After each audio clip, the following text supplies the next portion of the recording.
That was until she checked her bank account, where she says she found 2 debit card withdrawals. One was the price of the sneaker and one was another price, but they came from China. 2 days later, the fraudsters made 2 more withdrawals, which she says totaled about $350. Lammy fell victim to a scam website, and this holiday season, there will be more. This happens to millions of people. Bree Fowler at Consumer Reports writes about digital security and scammers. So what are their new pitches this time around?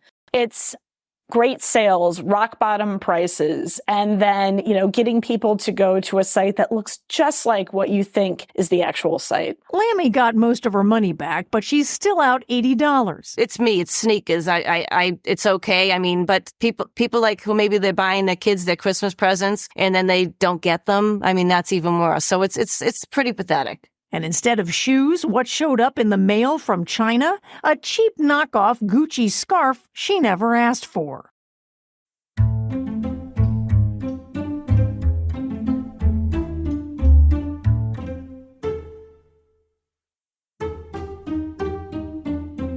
There are many people who would tell you Black Friday is a scam, and I'm among them. This year, Black Friday deals were appearing in October, when Black Friday is traditionally the day after Thanksgiving. The name is said to come from many sources, but the most accepted is that the day after Thanksgiving marked the start of the holiday season. The rush of shoppers into department stores made the stores profitable for the first time all year. Sales had to be good in December if the store were to have the cash to survive until the next holiday.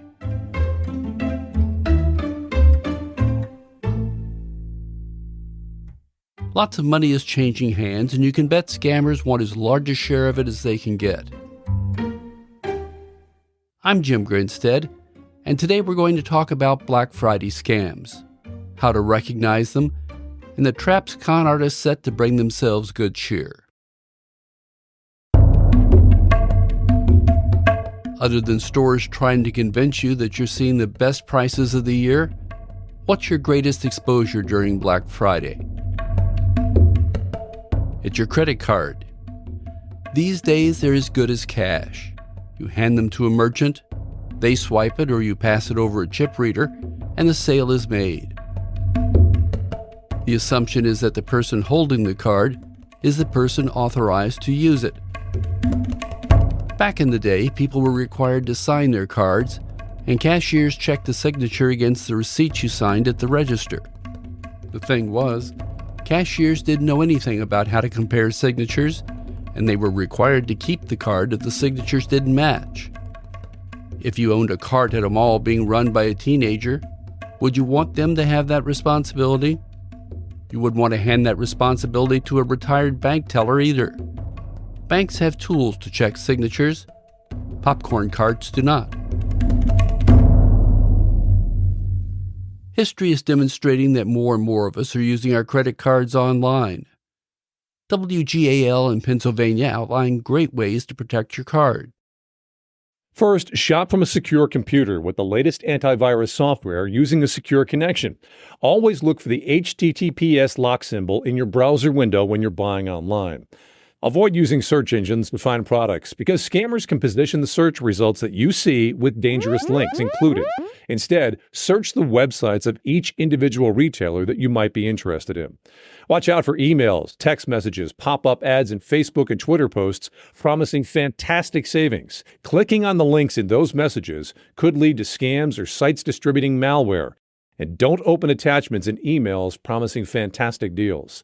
Never, ever, ever use a debit card online. Credit cards offer you greater protection, including the option to file a dispute on a purchase and possibly insure your purchase. If you have several credit cards, designate just one of them for your online purchases during the holiday season. And finally, consider contacting your credit card company now to set up what's called a virtual credit card. A virtual credit card is used for a one-time online purchase. And if that's stolen, it's useless because your card number is not exposed.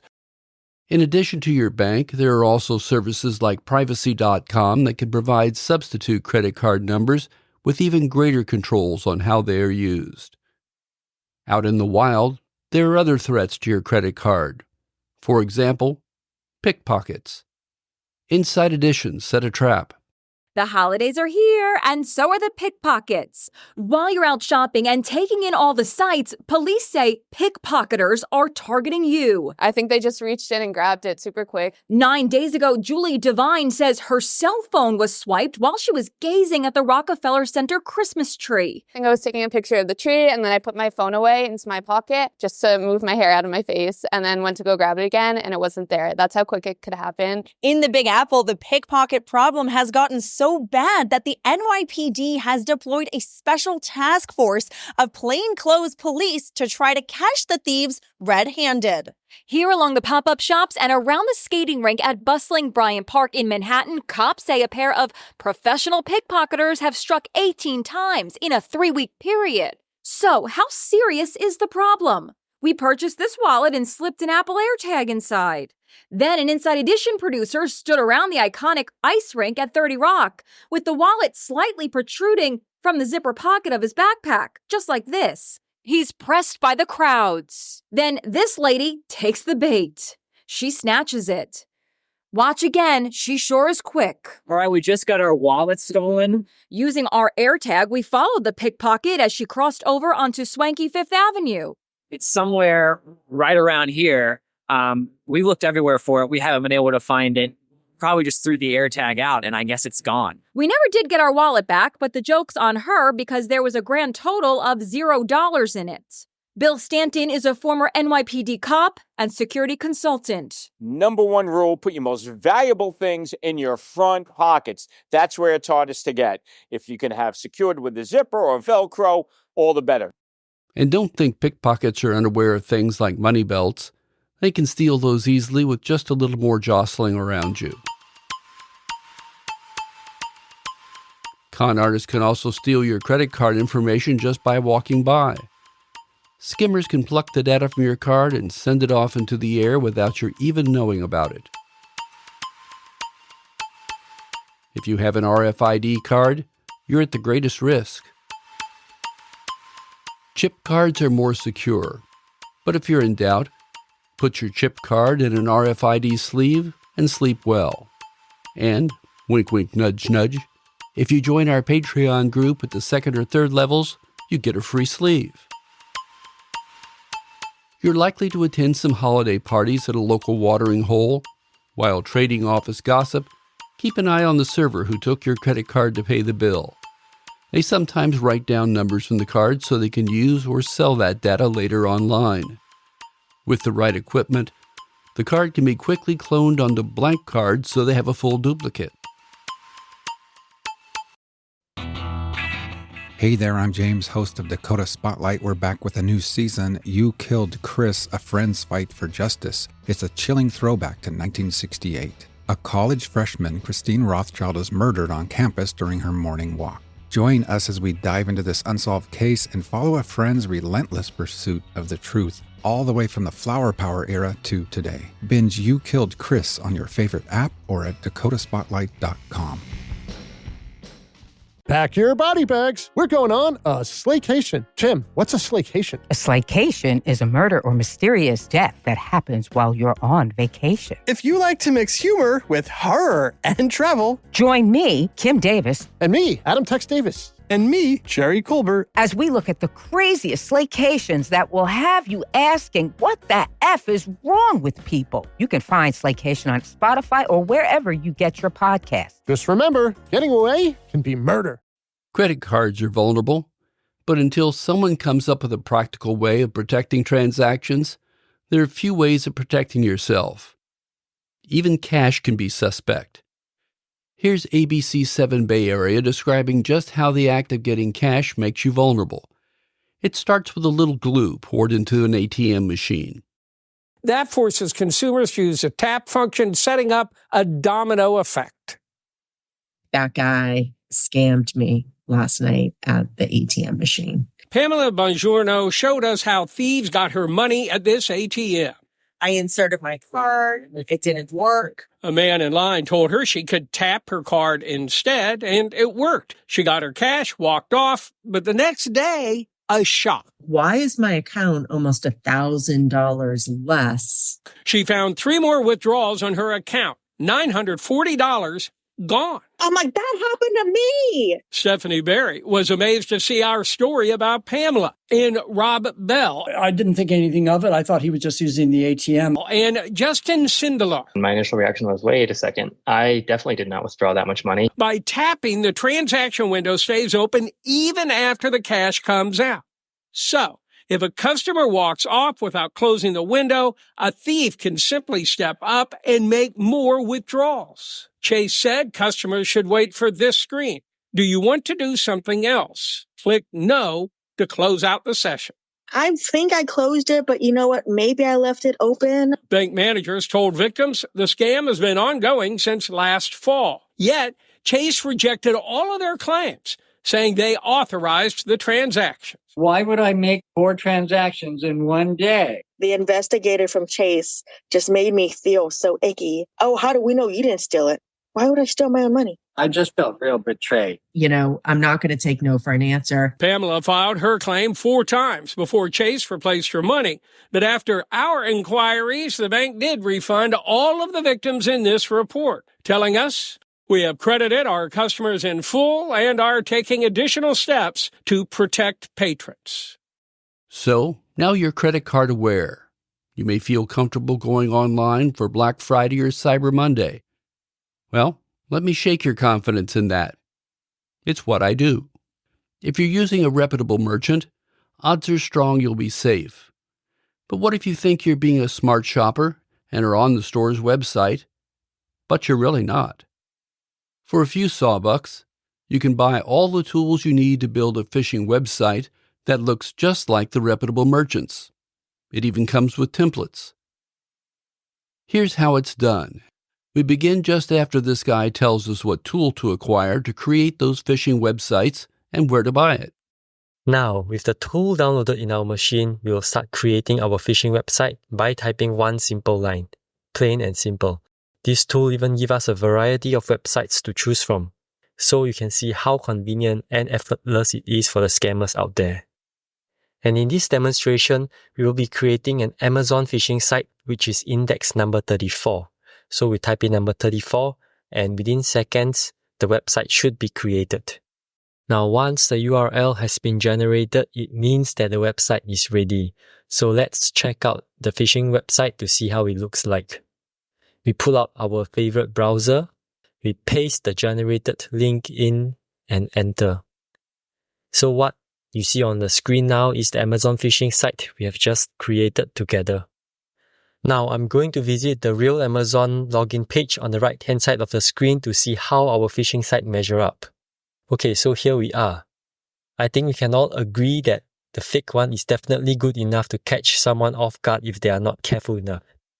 Now that our website is ready, let's move on to the next step to deliver the website to the target. There are many ways to do this, and in this video, we will be demonstrating one of the popular ways, which is sending it via an email.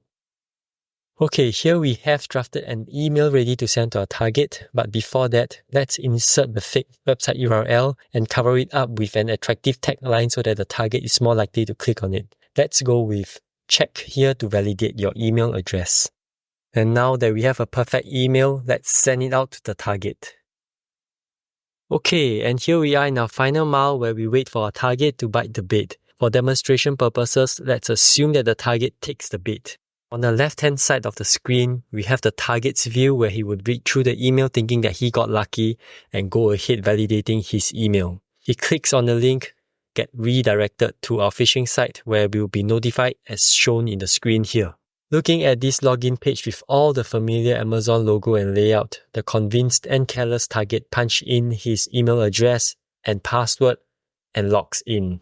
And that's it, we have his credentials. The target would be brought to the real Amazon page, and by this time, I hope he realized that he has been tricked. Now what we have just went through is only a simple example. With a little more effort, one could also customize and create other popular phishing sites that are lucrative, like banking sites. It is also crazy to know how simple it is for anyone to create a phishing site to start preying on people. So I hope you can all be more vigilant and careful. Pay attention and verify when in doubt. The weakest link in cybersecurity is often human. How do you protect yourself? It's not that difficult, but as I always recommend, slow down.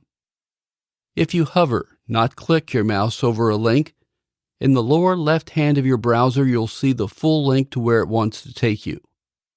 Read that carefully.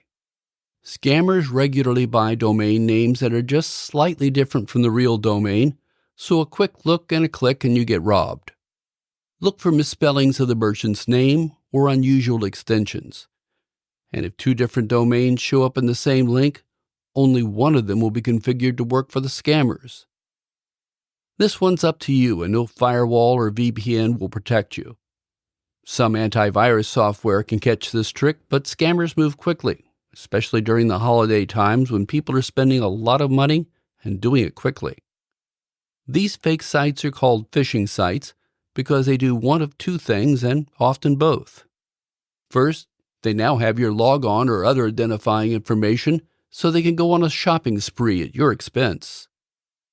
The second is they can plant malware on your computer to steal stuff that's important to you.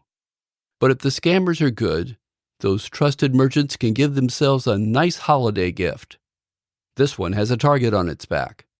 It is now issuing a response to a viral video regarding its Black Friday pricing. So it has us shaking our heads at this one. Take a look at it. Come close to your screen. It shows a woman in Target taking off the Black Friday deal sign.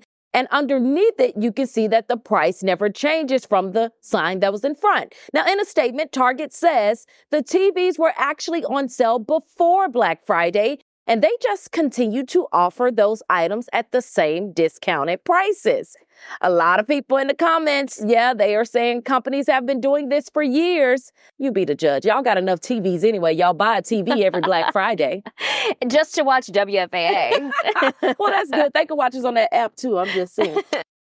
Those friendly merchants who welcome you into their stores have their own scams, and these are perfectly legal. Some stores, online or brick and mortar, are rumored to have the best prices. On some items they do. Some claim it's their lowest price ever, but once again it's time to reach for that salt shaker. They call it shopping for a reason, and it's up to us, the consumer, to know what the best price is on the items we need. That means going to the websites, scanning the flyers, and just being aware of what things should cost. I buy pork butts to smoke.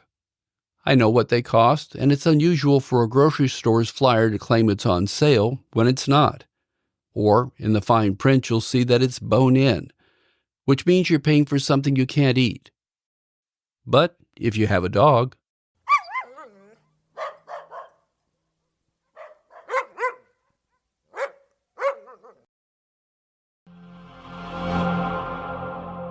if you enjoy the podcast and want to support it, please tell your friends and encourage them to listen. If you want to show us some more love, consider donating a few dollars a month via Patreon. It not only helps with expenses, it allows us to take the podcast to the next level, all without advertising.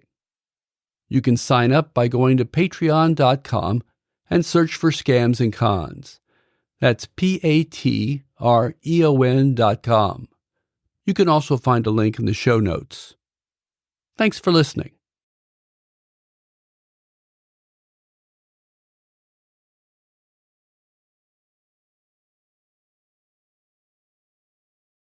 "3 a.m. the comedy horror podcast that holds weekly gatherings around the campfire. Let me tell you what you're going to get. You're going to hear stories about demonic possessions, prison stabbings, skinwalkers, glitches in the Matrix, cult leaders, missing 411, night marchers, Operation Paperclip, Mesopotamian devil worship, and so many monsters it'll give Kanye West a runaway for his money. Pop and meme culture also aren't off topic. A camp where laughs and scares are constantly competing for first place. We're just a group of friends, trying to bust each other's balls, find the best stories, and expand the circle in the process.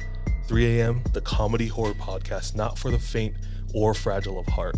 Let's go.